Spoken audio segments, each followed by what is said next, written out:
সুপ্রসূরি উচ্চ আদালতে রায় অবিলম্বে কার্যকর করে নতুন পরিপত্র জারি সহ 7 দফা দাবিতে আয়োজিত আজকের এই সমাবেশ দেশে বিক্ষোভ বৃদ্ধি কর্মসূচি সন্তানক প্রজন্মরা উপস্থিত হয়েছেন।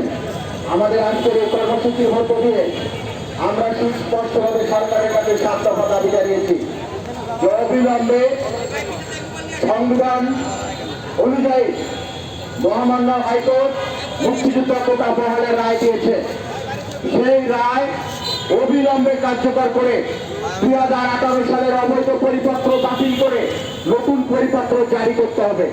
আজকের এই কর্মসূচির মধ্য দিয়ে আমরা সুস্পষ্টভাবে সরকারকে বলতে চাই, যারা কোটা সংস্কার আন্দোলনের নামে জাতির শ্রেষ্ঠ সন্তান বীর মুক্তিযোদ্ধাদেরকে কটূক্তি করছে, তার বঙ্গবন্ধু মুক্তিযুদ্ধকে নিয়ে কটূক্তি করছে, তাদেরকে চিহ্নিত করে আইনের আওতায় এনে দৃষ্টান্তমূলক শাস্তি দিতে হবে।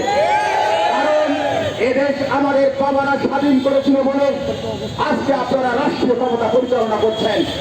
আমাদের বাবারা এই দেশ স্বাধীন করেছিল বলে আজকে আপনারা প্রধান বিচারপতি হতে পেরেছেন, আপনারা আজকে বাংলাদেশের রাষ্ট্রপতি হতে পেরেছেন, প্রধানমন্ত্রী হতে পেরেছেন।